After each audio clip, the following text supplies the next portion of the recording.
Disruptors and Curious Minds, CEOs, founders, book lovers. I'm Mark, this is Jeremy, and this is a Thinking on Paper book club where critical thinkers like you come to read between the lines and work out the relationship between humanity and machine, between technology and what it means to be human. No pressure. We're reading Nexus by Yuval Noah Harari. We're on chapter 7, and I don't know if I'm paranoid. Maybe I am, maybe I'm not. But I'm sure that everybody is watching me. Everybody is monitoring my every movement, everything I say, everything I buy, everywhere I go, every machine I interact with, every person I speak to. It's recorded in a database somewhere, waiting for the AIs, plural, to come in, sift through that data. And, well, I don't know what they're going to do with it all, but that's going to happen. We're talking about pattern recognition and the surveillance of modern humanity, aren't we, Jeremy? Chapter 7, First Impressions. Oh, by the way, if you're new, like, subscribe, please. Yeah, there you go. Thank you. And if you aren't scared out of your brains yet, hang with us because we're unpacking chapter 11 entitled Relentless, the network is already on.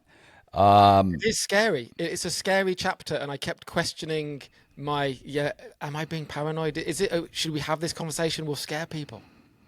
I think the idea is that just enough scare to inform, right, and spark some thinking and that sort of thing. I mean, I think chapter 7. I think the most informed individuals are kind of aware of the surveillance that is going on in our world right now. And like Mark said, like and subscribe, thinkingonpaper.xyz, you can see all the other stuff we're doing.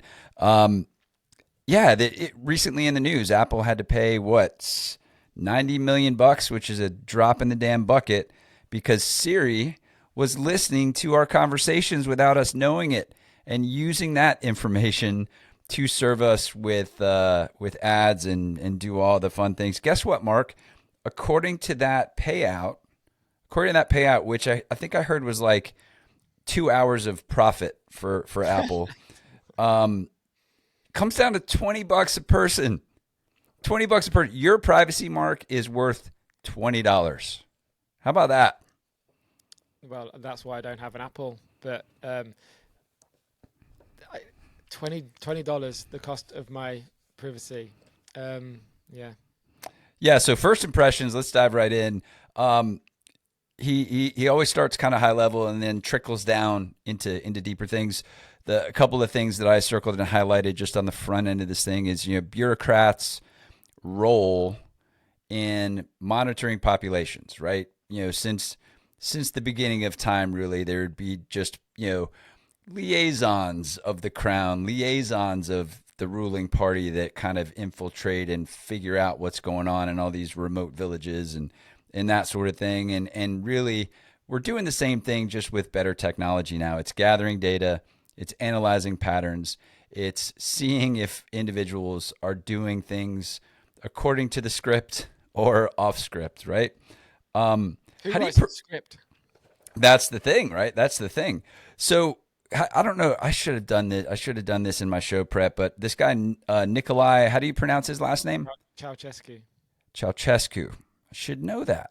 It's from the 70s. I was born in 76. You're American. I'm European. I know all too damn well who that guy is, unfortunately. But maybe he didn't hit the American media as much as it did over here.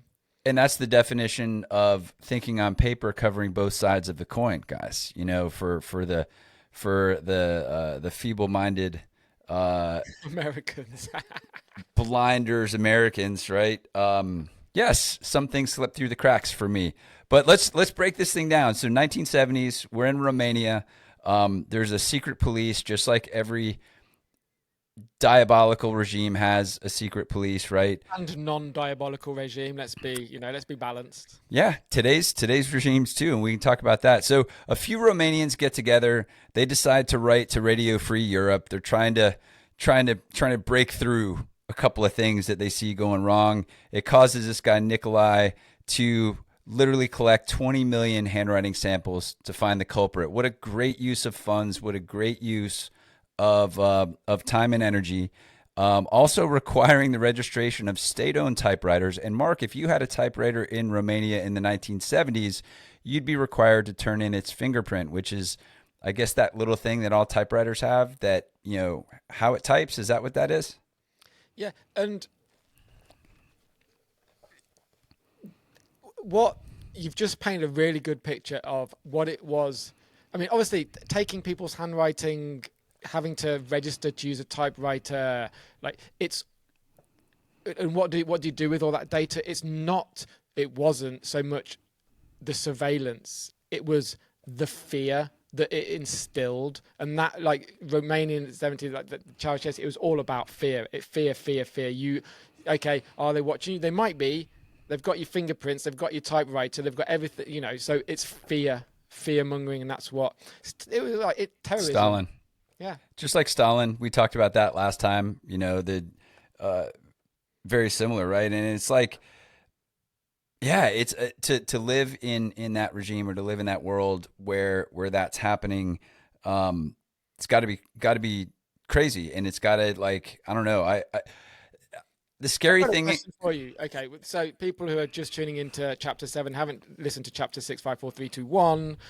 Why do you think that Yuval keeps referencing these horrible dictators from our past? In the last chapter, we were talking about Stalin. We've spoken about Nero. We've spoken about now Ceausescu. Like, why do you think he keeps bringing it up over and over again?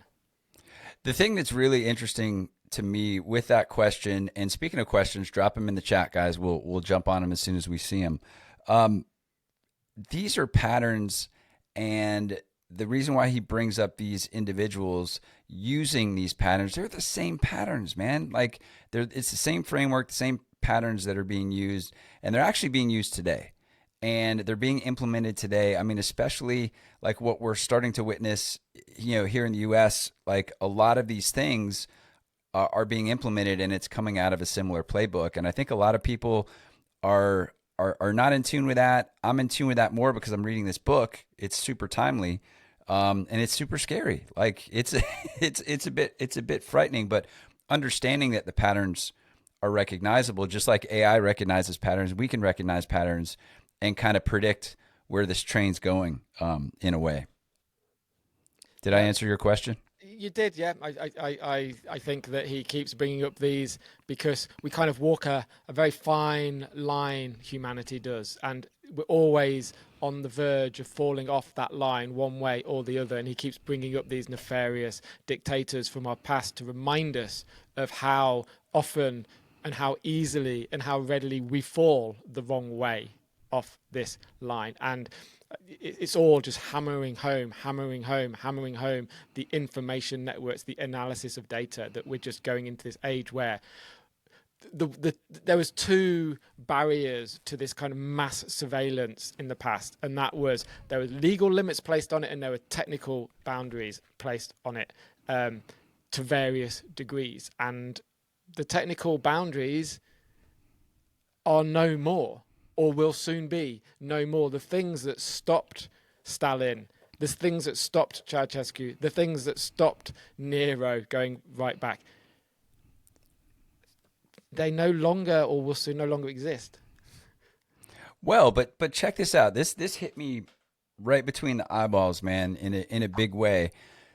So you look at, imagine being, in Romania in the 70s, imagining being in Russia, in the 20s, the 30s, whatever, 40s. Yeah, I mean, just, imagine, Germany in the 30s and 40s, that kind of thing. But guess what? Like, these surveillance systems, these things that were put in place were done in a not very scalable and a little bit of a clunky way. But what do we do now?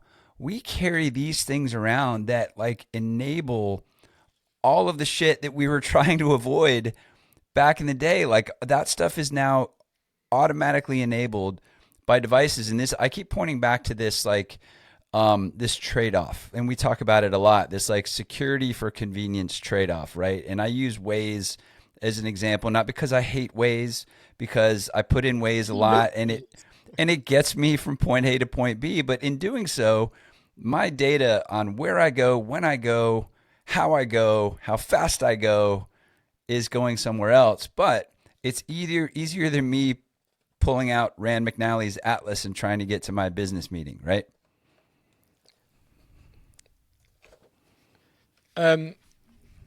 Sorry, I just got distracted by a thought I had. You were talking. You mentioned Germany in the 1930s, and I just want to throw a book that might be for you. It's called Hitlerland, and it's by a guy called Andrew Nagoski, and it's basically letters and correspondence written by people in Germany in the 1930s about Hitler and the German government, and it's fascinating. Like in a real time. Yeah, it's all like real documents. Oh my gosh! Wow. And how they were thinking and how they were reacting to it, and almost systematically across the board, you can probably imagine what they were all saying. Not that bad. Right. Yeah. It's like boiling a frog in water. Are we frogs in a pot of water that's slowly been getting, cranked up temperature wise?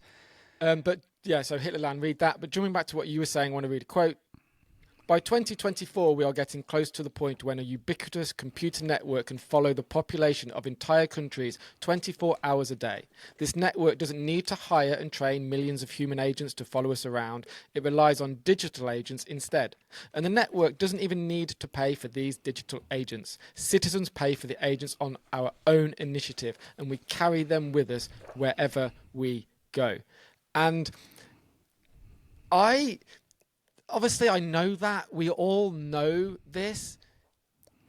And you mentioned earlier with Apple, they were, okay, so Siri is listening. So it's not like, am I paranoid that when I speak about skateboards, suddenly I get adverts for skateboards on everywhere I look? Is that a coincidence? Is that my paranoia? Is that really happening? And I know everyone knows. Oh, it's sorry to interrupt, Mark. It's happening for sure. Yeah. I have a personal kind of, I like to talk about 1984 and George Orwell and the surveillance state a lot, and I think I'm really cool because I'm like referencing George Orwell and I'm referencing 1984. Look at me, my ego takes over, and then Brave New World, Aldous Huxley, but I'm carrying the phone in my pocket. I am the creator of my own demise. I am the creator of my own dislike for the system. Like, what do I do? How many things knowingly do we do that are bad for us? So check this out. Like we had the X Prize technical prize director for Quantum on to one of our episodes, and we referenced Peter Diamandis because he was one of the folks that got X Prize going. And I saw a quick interview with Peter Diamandis it was a social media clip, and he talks about like sugar, like in us eating sugar. And like back in the day, I don't know if these numbers are super accurate, but it's an order of magnitude. Back in the day, we would eat 1 pound of sugar every year, as a society, and now we're upwards of eating 100 pounds of sugar every year, right? And we know sugar is bad for us, but what do? Like I'm I love cereal, man. Like that's my thing, and a nice big bowl of cereal. Like I'm a kid, man, but piles of sugar in that. But I'm like, you know what? It's all good. I'm just like, one bowl of cereal won't kill me, but maybe 4,000 bowls of cereal might. Well, it's compounding. You're compounding. Your Diamandis has been drinking from the Brian Johnson tap. I think he's big into longevity now. He's doing a lot of. I think that X Prize might be moving into longevity science. Who wants to live forever? I think Peter Diamandis. Well, let's talk about more known. Let's get back on track. Yeah, more known surveillance kind of stuff, right? So we went through the idea that these regimes went to great lengths and great resources to collect and surveil people. Nowadays, the resources are things that we play with every day, which is kind of ironic. This is really interesting. So and I don't know if this is going to automatically shut down our podcast or like scramble us right when I say this, but in the book, he references the NSA, right? And the NSA's monitoring of quote unquote terrorist organizations, right? And there's a quote in here. I'm gonna paraphrase it, but mass surveillance of Pakistan's mobile phone network, 55 million people, and this surveillance network attempts to rate their likelihood as being a terrorist or not. Okay, so we all talk about the ability, like when trust comes up a whole lot, right? So we're not you and I, but organizations are trusting these machines, trusting these computers, trusting this metadata, right? There's a quote in here: "We kill people based on metadata." That's interesting, because then you get to thinking, like, can AI be really objective? Can data and algorithms and that sort of thing be really objective in creating the parameters of what it means to be something like a terrorist? Well, you have to define terrorist. So one man's terrorist is another person's peacemaker. Absolutely. One of the issues he brings up in the book is that, you define terrorism and the algorithms go looking for patterns of terrorist behavior, but what is terrorist behavior? It looks different to the person programming the computer. So that's a big worry. I don't want to go to Iran, and I think every podcast maybe we kind of knock off a country that we won't ever be able to go to. But Iran, what an horrendous state he paints that in. Absolutely. I knew it was bad, but I didn't realize it was that bad. Are you going to the hijab law? Yeah. Yeah. There's some pretty crazy stats in with that related to these laws that were based on the fact of women's heads being covered up or being offensive for not being covered up, and again going back to intersubjective realities to pull groups of people together in the balance of truth and order, right? This one lying more on order than truth necessarily, but check it out. 133,000 text messages, immobilized vehicles for 2 weeks, confiscated 2,000 cars, sent 4,000 people to trial with the potential of up to 10 years in prison for not covering up their head. And they were doing this in cars, right? They're not out in public. They're driving their car down the road, right? So the surveillance capability of catching people without their hijabs on, that's a hell of an illustration of kind of their surveillance piece that's happening.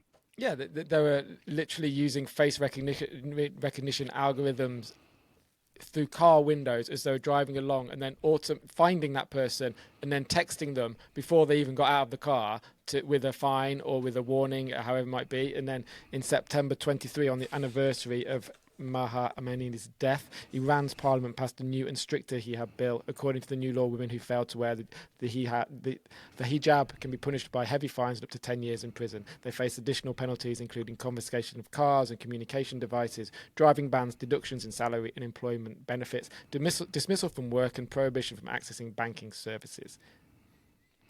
So you mentioned Brave New World, Aldous Huxley. I automatically go to the pop culture version of that, more digestible version of that, with Wesley Snipes and Sylvester Stallone and Demolition Man, and all I think about is like, all I think of. You've seen that one, right? Yeah. So you're sitting there, and John Spartan's character says, F-bomb or whatever, and all of a sudden, out of some random speaker, John Spartan, you've been assigned 4 demerits for breaking the code of XYZ. And that casts a hell of a vision to we always talk about, looking at science fiction stories as a projection of future realities, and some of them come true, some of them don't. Some of them are just funky enough to end up being something that actually happens. Yeah. Wow. Where am I going with this? Let's see. Where are you going with it? Are you going towards surveillance capitalism, biometric capitalism, the end of privacy? Is that where you're going? Let me read you this quote. This was pretty good. As fish live in water, humans live in a digital bureaucracy, constantly inhaling and exhaling data, facts, spot on, like that makes me like that Read it makes me again for those at the back, Jeremy. makes me claustrophobic just like thinking about it. But it's super true, man. Like, so that's the piece of the puzzle, right? And from there it kind of, go ahead, Mark. You were going to say something. I said say it again for the people at the back. Oh my gosh, yeah, we're swimming through a digital bureaucracy, friends and neighbors. We are we are sucking in stuff as we swipe, or we get fed on autoplay, which we talked about last episode. Clockwork Orange, our eyes are wide open, right? We're auto-fed stuff. So much data coming at us, but then there's so much data coming out of our interactions with that data. Yeah, piles of it. Last week we spoke about the end of humanity or human history, or our part in human history. And this week we talk about the end of privacy. And one of the parts of chapter 7, which I took great pleasure in reading about, was the peer-to-peer surveillance systems and TripAdvisor especially, and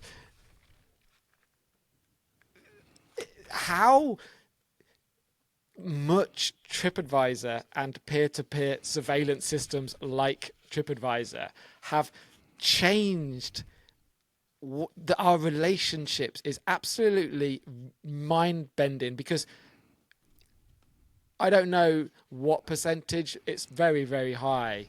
People go on holiday, they check TripAdvisor. They go to a restaurant, they check TripAdvisor. They go to a bar, they check TripAdvisor. Me one shortcut. Me Yeah. one shortcut.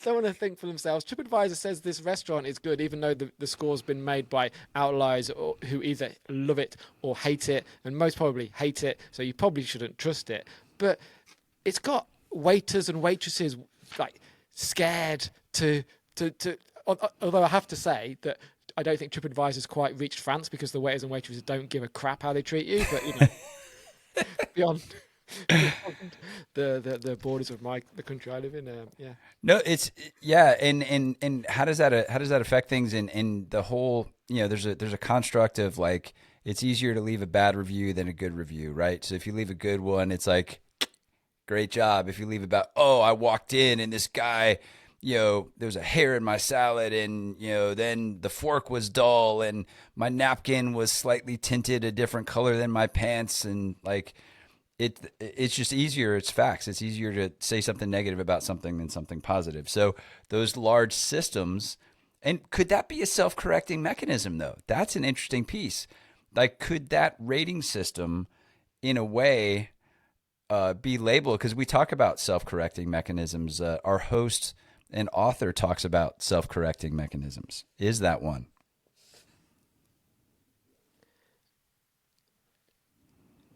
No. You didn't sound very confident in that response. I don't think so. A self-correcting mechanism, going back to chapter 5, 4, 3, 2, and 1, allows us to learn from our mistakes, to make mistakes and make the system better. I don't see how it kind of removes human nature from the conversation a little bit. If you've got peer-to-peer surveillance systems akin to TripAdvisor, where you're biometrically hooked up to something, it can track your every mood and how you feel and how your emotions related to a restaurant, to an experience, to a person. Or maybe that is self-correcting. Yeah, like it would. I take it back. I don't know. I always think about, I guess eBay was the first one to kind of fold that. How do we make sure people on an open platform do the right thing? How do we create trust in a way that people don't see each other in person, right? And that was the review system, that was the rating system. But as soon as a system comes out, then we figure out, well, how can we game it? And then how can we use technology to game it faster? Maybe that's when a lot of this stuff happens. I'm going to tell you what, Mark. The one thing that's pretty scary, and I wrote like on here, this is probably going to show it backwards, but I wrote on here inflection point. And the inflection point, I think, is when this data, this information that's being captured, where we go, my eyeballs, looking at a website, my eyeballs looking at a social media post being tracked, whether it's Neuralink or whether it's a smartphone or whatever it is, when that data is actually coupled and matched with the real-time biological data, that's when it's scary. So like your heart goes from steady resting at 70 beats per minute to 175 while watching Fox News, Ooh, this one's, we really got Mark now. Let's keep firing this stuff at him or whatever it is. And, it could be CNN, it could be whatever thing you're talking about. But how do you feel about that? I use Brave browser and I have no recommended videos on YouTube, and it doesn't autoplay the next video. I'm building in what's the word?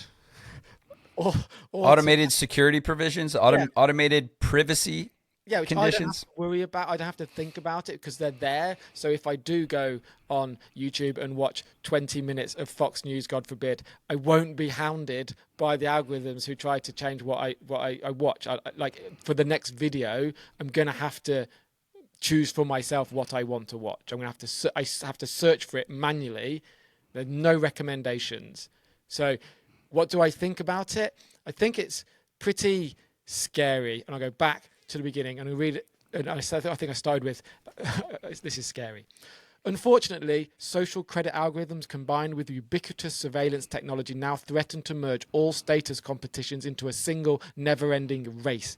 Even in their own homes or while trying to enjoy a relaxed vacation, people would have to be extremely careful about every deed and word as if they were performing on stage in front of millions. This could create an incredibly stressful lifestyle, destructive to people's well-being as well as to the functioning of society. If digital bureaucrats use a precise point system to keep tabs on everybody all the time, the emerging reputation market could annihilate privacy and control people far more tightly than the money market ever did. Even if the network is potentially benign, the very fact that it is always on might be damaging to organic entities like humans, because it will take away our opportunities to disconnect. Well, this is happening already.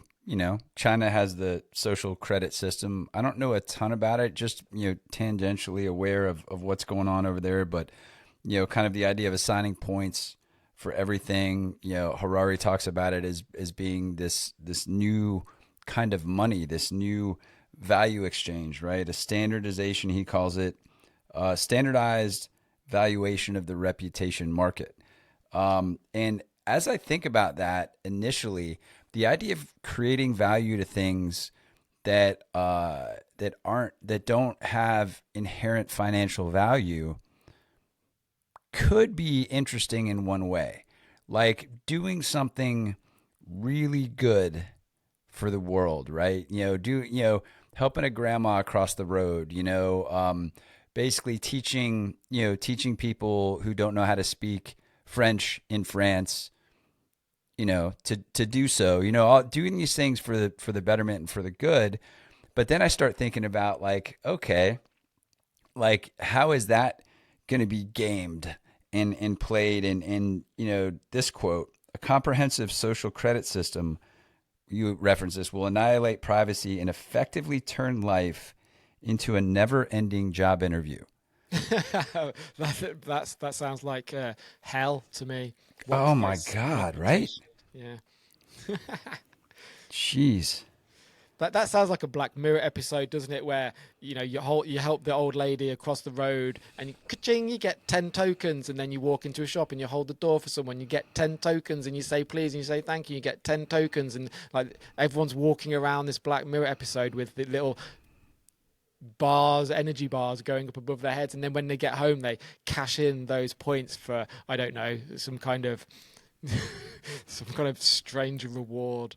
Doesn't religion do this to a certain extent, right? So if you're an ass, the Catholic Church again, Jeremy. If you're an ass, if you throw a beer bottle at somebody's head, then you go into church the next day and you confess and I go, Mark, hey, I did this thing yesterday. You assigned me a couple of things like some Hail Marys, and I want to be clear. I'm not trying to debase or be super sarcastic towards religious organizations. I'm pointing out there's an interesting correlation between how information networks are used in the right ways, in the wrong ways. So going back into this point system, like you're talking about, going around helping grandmas across the street all over your city, and you're getting points and all that stuff. Then can you look at that and go, well, I've got enough points. I can go punch Mark right in the throat, and I might lose some points, but everything's okay. Like, I don't know, that part of it, that's been around for years. Right, I'm going to pull this all back together now for the people who are just tuning in. I thought this was about artificial intelligence. What the hell are these guys rambling on about?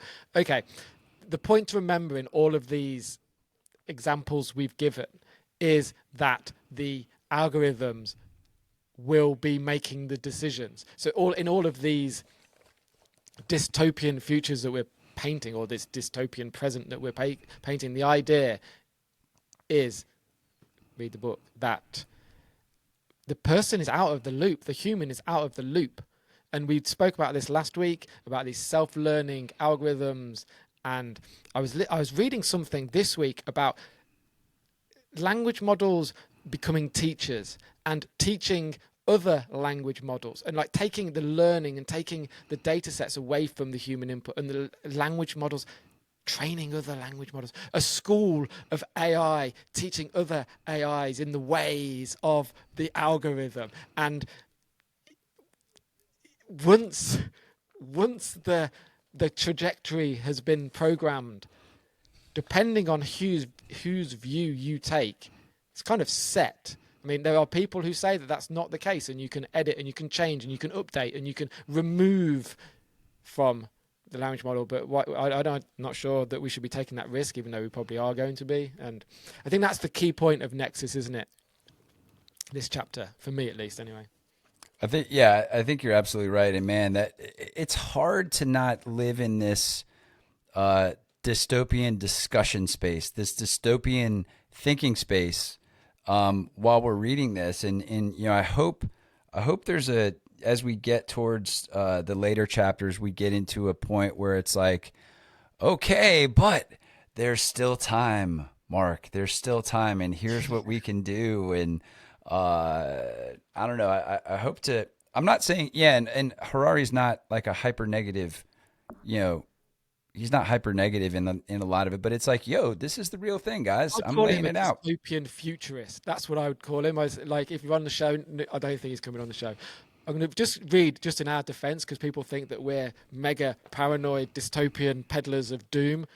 Of course, pattern recognition also has enormous positive potential. Algorithms can help identify corrupt government officials, white-collar criminals, and tax-evading corporations. The algorithms can similarly help flesh and blood sanitation officials to spot threats to our drinking water, help doctors to discern illnesses and bludgeoning epidemics, and help police officers and social workers to identify abused spouses and children.